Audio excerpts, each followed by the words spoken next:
Hello everyone, welcome to my YouTube channel English literature zone. आज के video का जो हम लोग का टॉपिक होगा वो होगा Charles Lamb as an essayist discuss करेंगे।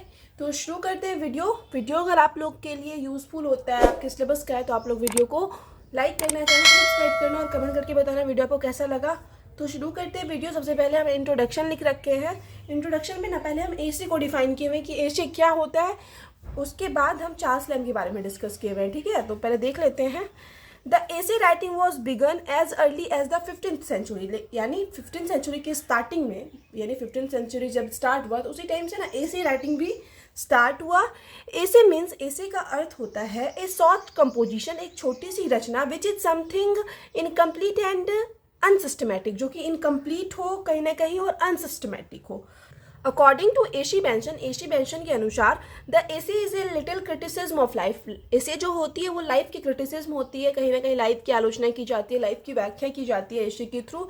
एट सम पॉइंट, किसी बिंदु पर, क्लियरली इनफ डिफाइनिंग, और क्लियरली इट मीन्स स्पष्ट रूप से और पर्याप्त डिफाइनिंग होती है, व्याख्या किया जाता है लाइफ का एशी के थ्रू। ठीक है, ये कौन कहते हैं? एशी बेंशन कहते हैं एशी के बारे में। अब आगे आता है essay differ from other literary forms. Other जो लिटरेरी फॉर्म्स है ना, उससे जो एसे होता है डिफर, इट मीन्स अलग होता है in term of its content, अपने कंटेंट के आधार पर, एंड फॉर्मेशन इट मीन्स रचना के आधार पर।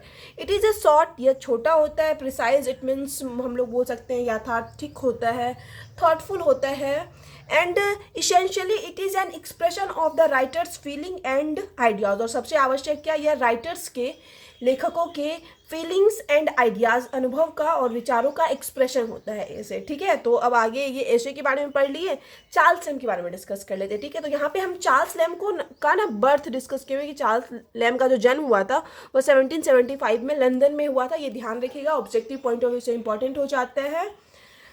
अब आगे है, Charles Lamb was one of the greatest essayist of the 19th century. 19th century के one of the greatest essayist के रूप में चार्ल्स लैम्ब जाने जाते हैं। एज एन एसेइस्ट, एक एसेइस्ट के रूप में, ही ऑक्यूपाइज ए प्लेस, मतलब उनको स्थान दिया गया है, वो स्थान ग्रहण किए हुए हैं among the great master of this genre, इस शैली के ग्रेट मास्टर्स के बीच में, लाइक जैसे कि मॉन्टेन्या, ब्राउनी, स्टेले एंड एडिशन, ये सब महान एसे राइटर है। तो इन्हीं के बीच में चार्ल्स लैम्ब को भी जगह दिया गया है as an essayist. He has been rightly called the prince among English essayist. English essayist के बीच इनको जो है ना प्रिंस कहा जाता है, राजकुमार कहा जाता है। तो ये ध्यान रखिएगा ऑब्जेक्टिव के पॉइंट ऑफ व्यू से कि इंग्लिश एसे के प्रिंस के रूप में जाने जाते हैं चार्ल्स लैम्ब। हिज एसे, उनकी जो एसे होती थी, are marked with self revelation, उनमें सेल्फ रेवलेशन देखने को मिलता है। मतलब सेल्फ रेवलेशन मतलब कहीं ना कहीं खुद को प्रकट करते थे अपने एसे के थ्रू, अपने लाइफ को दिखाते थे। Refined humour, humour it means तो हास्य हो जाता है, रिफाइंड मतलब कोई भी चीज़ रिफाइन करने के बाद क्या होता है, शुद्ध हो जाता है, तो उसी तरह शुद्ध हास्य का यूज़ किया जाता है। Heart touching pathos, pathos it means कहीं ना कहीं हो जाता है मतलब दया, करुणा, ये हार्ट टचिंग दिखाया जाता था जो दिल को छू ले। And mingle of fact and fiction, fact it means हो जाता है तथ्य या सच, सच को, और फिक्शन इट मीन्स कल्पना, दोनों को मिलाया जाता था इनके एसे में। ये बहुत अच्छे तरीके से ये ना मिलाते थे अपने एसे में कल्पना को और रियलिटी को। ये हो गया।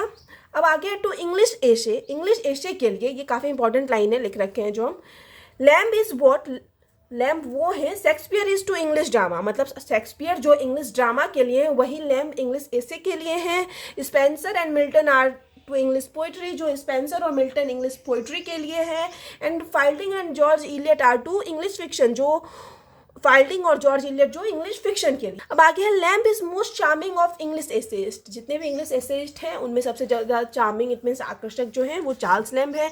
ड्यूरिंग हिज लाइफ टाइम, अपने लाइफ टाइम के दौरान, Lamb had become so popular, Lamb जो है ना काफ़ी ज़्यादा पॉपुलर हो गए थे, that the editor of the London magazine invited him to write his periodical regularly. इसलिए जो है ना काफ़ी ज़्यादा फेमस हो गए थे, तो इसलिए जो लंदन का एक एडिटर था ना उनको इन्वाइट किया कि उनका मैगजीन लिखे। पेरियोडिकल रेगुलरली इट मीन्स, एक पेरियोडिकल क्या हो जाता है ना, साप्ताहिक पत्रिका, मतलब जो हर वीक रिलीज हो, तो वही साप्ताहिक पत्रिका को रेगुलर रूप से लिखने के लिए बुला लिया गया इनको एक एडिटर के द्वारा। His first essay published in this magazine इसी मैगजीन में उनका पहला एसे पब्लिश करवाया गया था under the name of Elia, जिसका कि नाम रखा गया Elia. Was recollection of the South Sea houses, जो कि संग्रह था द साउथ सी हाउसेज का। ठीक है, याद रखिएगा, द साउथ सी हाउसेज वो एशे था, उसी को इलिया नाम से पब्लिश करवाया गया first time. Lamb contributed to this magazine till 1825। 1825 तक लैम जो है इस मैगजीन में कॉन्ट्रीब्यूट किए, अपना योगदान दिए, मतलब इसके लिए वर्क किए। लेटर ऑन, और इसके बाद ही published his essay in book form में अपना एसे पब्लिश करवाए, the essay of Elia and the last essay of Elia, ये दोनों के नाम से पब्लिश करवाए। लैम पर्सनल लाइफ, लैम का जो खुद का पर्सनल लाइफ था, निजी जीवन था, was one of the despair and unhappiness. One despair it means निराशा वाला था, अनहैप्पीनेस वाला था।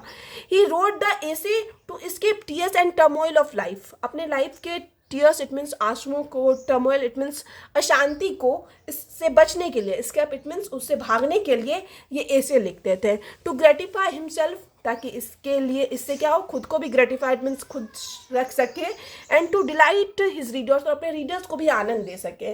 मतलब अपने लाइफ के प्रॉब्लम्स से दूर भागने के लिए खुद को दूसरी चीज़ में एंगेज रखते थे। तो वही हो गया कि इसी वजह से वो ऐसे लिखते थे। अब आगे self revelation and personal note. कैसे सेल्फ रेवलेशन इट मीन्स जो खुद को प्रकट करते हैं अपने ऐसे में, और पर्सनल नोट्स इनके निजी जीवन के बारे में होता है इनका ऐसे, वो हम लोग आगे देखेंगे।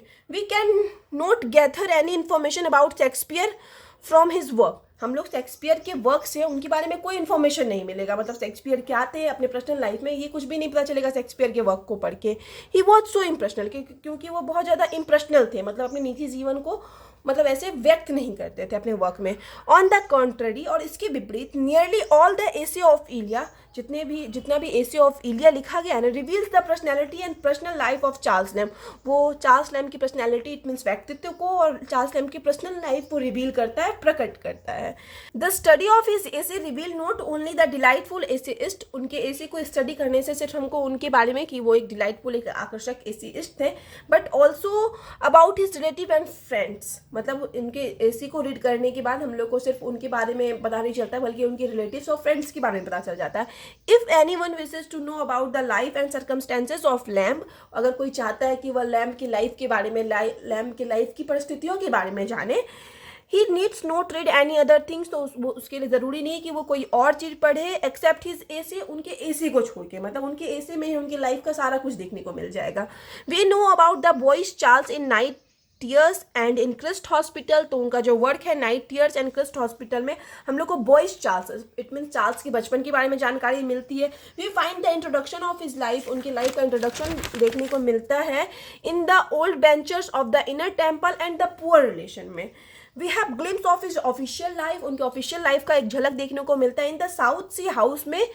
ठीक है, अब आगे है the sentimental memories of his early days, उनके शुरुआती दिनों का सेंटिमेंटल भावुक जो यादें होती है, are presented in dream children, वो ड्रीम चिल्ड्रन नाम के ऐसे में पब्लिश करवाया गया है।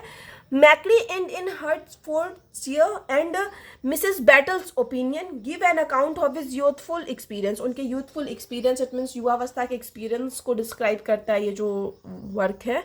Mackery End in Hertfordshire and Mrs Battle's opinions, ये हो गया। अब आगे है Cazamian has rightly observed, Cazamian जो है history of English literature book लिख रखे हैं, तो वो मतलब सही तरीके से ऑब्जर्व कर रखे हैं, मतलब सही बता रखे हैं। लैम्स पर्सनैलिटी इज यूनिक, कि लैम की जो पर्सनैलिटी है वो यूनिक है। The essay A form which provides him with his favourite mode of expression, ऐसे जो है एक फॉर्म है जो कि प्रोवाइड करता है, मतलब उनका फेवरेट मोड है एक्सप्रेशन का, मतलब खुद को बहुत अच्छी तरीके से, सही तरीके से एक्सप्रेस करते हैं अपने ऐसे के through. Becomes in his hand the artificial, जो उनके हाथ में आके क्या बन जाता है, आर्टिफिशियल बन जाता है, बट प्रीसियस इंस्ट्रूमेंट, आर्टिफिशियल बन जाता है लेकिन एक प्रीसियस इंस्ट्रूमेंट होता है, मतलब जो थोड़ा महंगा हो, कीमती इंस्ट्रूमेंट होता है। Of a constant self revelation, जो निरंतर उनके सेल्फ रेवलेशन इट मीन्स ऐसे के थ्रू वो निरंतर खुद को प्रकट करते रहते हैं। तो ये लाइन जो है कैजिमियन यूज करते हैं चार्ल्स लैम के एसे के लिए। अब आगे है एक confidential notes, a confidential notes provides through the essay of Elia, essay of इलिया के थ्रू हम लोग को एक कॉन्फिडेंशियल नोट्स देखने को मिलता है। Lamb takes his readers into his confidence, Lamb जो है अपने रीडर्स को अपने कॉन्फिडेंस में लेते हैं, एंड फ्रैंकली शोज देम, और उनको दिखाते हैं पर्सनल मेमोरीज, अपनी पर्सनल निजी यादों को, हिज सीक्रेट डिजायर, तो उनका जो गुप्त डिज़ायर है, इच्छा है, उसके बारे में बताते हैं। हिज लाइक्स एंड डिसलाइक्स, अपने लाइक्स और डिसलाइक्स के बारे में बताते हैं। अपनी हैबिट्स एंड हॉबीज़, क्या मतलब उनकी आदतें हैं और क्या उनको मतलब पसंद है, इसके बारे में बताते हैं। एंड इवन हिज आइडियोसिंक्रेसिस, आइडियोसिंक्रेसिस यानी यहाँ पे हो जाएगा स्वभाव के बारे में, ठीक है। तो अपने स्वभाव के बारे में भी ये अपने ऐसे के थ्रू ही प्रकट कर देते हैं। अब आगे है blend of fact and fiction, किस तरह से फैक्ट और फिक्शन को ये ब्लेंड करते हैं, मिश्रित करते हैं, सच को और कल्पना को। In the essay of Lamb, Lamb के एशे में fact and fictions have been very skilfully blended, मतलब बड़ी कुशलता से ये फैक्ट को, तथ्य को, सच को और फिक्शन इट मीन्स कल्पना को मिला देते हैं। फॉर एग्जाम्पल के लिए, instead of writing under his own name he assumed the name, वह क्या करते हैं, अपना नेम यूज करने के बदले ऐसे में हालांकि लिख रहे हैं अपने बारे में बट अपना नाम नहीं यूज करके एक नाम अज्यूम्ड इट मीन्स कल्पना कर लेते हैं। Secondly, the name of his beloved was Ann Simmons, उनकी जो बिलवेड थी जिनसे वो प्यार करते थे वो उनका नाम था Ann Simmons. But in dream children, लेकिन जो उनका ऐसे है ड्रीम चिल्ड्रन में, he called his beloved by the name of Alice, वो एलिस के नाम से अपनी बिलवेड को बुलाते हैं। थर्डली, हिज सिस्टर, उनकी जो बहन है Mary was referred to as Bridget, Mary को वो मतलब ब्रिजेट के नाम से बुलाते हैं। In many of his essay, अपने ज़्यादातर एसे में, मतलब उनकी सिस्टर का रियल नेम मैरी है लेकिन मोस्टली जो अपनी सिस्टर के नेम की जगह पे वो ब्रिजेट यूज़ करते हैं अपने एसे में। Lamb has use this fictitious name, Lamb जो है इस फिक्सिशियस इट मीन्स काल्पनिक नेम का यूज़ करते हैं to give colour of imagination, अपने इमेजिनेशन को, अपनी कल्पना को कलर देने के लिए, to the facts of life, जो कि उनके लाइफ का कहीं ना कहीं फैक्ट है उसको कलर देने के लिए ये मतलब काल्पनिक नेम का यूज करते हैं। अब आगे है टू हिम, उनके लिए फैक्ट्स एंड फिक्शन, फैक्ट और जो फिक्शन होता है वे आर इक्वली इंपॉर्टेंट, वो इक्वली इंपॉर्टेंट होता है। And he nicely blended them into one, और वो बड़ी अच्छे तरीके से, बड़ी नाइसली क्या किए, दोनों को एक साथ ब्लेंड कर दिए हैं एक में ही। अब आगे blend of humour and pathos, कैसे किस तरह से वो ह्यूमर और पैथोस को भी एक साथ कर देते हैं। Blending of humour and pathos is an important characteristic of Lamb's essay, lamb के एसे का मतलब काफ़ी महत्वपूर्ण विशेषता है कि वो ह्यूमर और पैथोस को ब्लेंड कर देते हैं। नियरली ऑल इज एसे, और ज़्यादातर जो उनका एसे है around in humour and pathos, उसमें दोनों प्रकट किए हुए, ह्यूमर भी दिखाए हुए और पैथोस भी दिखाए हुए, मतलब हौसला, एक आशा दिखाए हुए, पैथोस ह्यूमर और कहीं कहीं हास्य को भी दिखाए हुए हैं। In the cloud of pathos, मतलब यहाँ पे एक लाइन यूज़ किया गया कि पैथोस की क्लाउड में humour is just like a silver lining, एक सिल्वर प्रत के रूप में ह्यूमर का यूज किए हुए हैं। अब आगे है लैम्ब्स पोएटिक क्वालिटी, लैम्ब्स की पोएटिक क्वालिटी के बारे में डिस्कस करते हैं। Lamb's essay are somewhat poetic, Lamb's की एसे जो है कुछ हद तक पोएटिक भी होती है। The poetic beauty and the charm, poetic beauty it means poetic सुंदरता और चार्म इट मीन्स आकर्षण, are the major characteristic visible in his essay, एक मेजर कैरेक्टरिस्टिक है, एक मेजर विशेषता है जो कि हम लोग को उनके एसे में देखने को मिलती है। सैमसन रिमार्क्ड, सैमसन जो है उनके बारे में लिखते हैं, Lamb's finest essays are nearest of all to poetry, ठीक है, ये लाइन यूज करते हैं सैमसन लैम्ब के एसेज के बारे में। अब आगे है कंक्लूजन, डिस्कस कर लेते हैं। दस इस प्रकार lamb was an essayist, lamb जो है एक एसेइस्ट है, हैविंग ग्रेट पोएटिक क्वालिटी, जिनमें की बहुत अच्छी पोइटिक क्वालिटी है, स्टाइल है, ह्यूमरस एंड पैथोटिक टच देखने को मिलता है, ऑटोबायोग्राफिकल आउटलुक देखने को मिलता है। Rarely found in other essay writers, जो कि रेयरली बहुत मुश्किल से दूसरे एसे राइटर्स में मिलता है, ऑफ इंग्लिश लिटरेचर के। Lamb is given a place as an essayist, Lamb को एज एन एसेइस्ट जगह दी गई है। बिसाइड्स इट मीन्स के साथ बोल सकते हैं या के बगल में बोल सकते हैं। मॉन्टेनिया, ये पहले ही हम डिस्क्राइब किए। Sir Thomas Browne, Steele and Addison के साथ इनको जगह दी जाती है। He broadly perfection to the art of essay writing, ये एसे राइटिंग के आर्ट में, एसे राइटिंग की कला में ना परफेक्शन लाए हैं Lamb. It is Lamb who combines all the essential element of essay, ये ना लैम्ब है जो कि सारा एसेंशियल एलिमेंट होता है ना एसे का, उसको कंबाइन किए, उसको एक साथ किए। इस एसे जो है, उनका जो एसे है, इन्फ्लुएंस लेटर राइटर, वो बाद के राइटर को भी इन्फ्लुएंस करता रहा, प्रभावित करता, लाइक जैसे कि स्टीवेंसन को, चेस्टरटन को, इविल ल्यूकस को, एजी गार्डन एटीसी, तो इन सबको भी काफ़ी प्रभावित किया है चार्ल्स लैम्ब का essay. Lamb's nobility of life, life की जो नोबेलिटी इट मीन्स महानता है Lamb, and gentleness of heart, और जो उनकी जेंटलनेस मीन्स हम लोग बोल सकते हैं कोमलता है उनके हर्ट का, मेड हिम बनाता है one of the greatest essayist of English literature का one of the greatest essayist बनाता है उनको, ठीक है। तो यहाँ पे ये नोट्स खत्म हो जाता है, ये वाला क्वेश्चन ना मतलब इंपॉर्टेंट हो जाता है क्योंकि ये एक तो प्रिंस ऑफ इंग्लिश एशिया माने जाते थे और लास्ट ईयर पूछा भी नहीं गया है चार्ल्स लैम्ब, तो ये काफ़ी मतलब इंपॉर्टेंट हो जाता है। इसके बाद जो इस वाले सेक्शन में हम 2 और वीडियो अपलोड करेंगे, एक जायंट डिस्पेयर पे और लाइफ ऑफ पोप पे, ठीक है। तो ये वाला कंफर्म आप प्रिपेयर करके जाना। तो यहाँ पे वीडियो खत्म होता है। वीडियो अगर आपको अच्छा लगा, आपके लिए हेल्पफुल है, तो आप लोग वीडियो को लाइक करना, चैनल को सब्सक्राइब करना और कमेंट करके बताना कैसा लगा। मिलते हैं नेक्स्ट वीडियो में नेक्स्ट टॉपिक के साथ।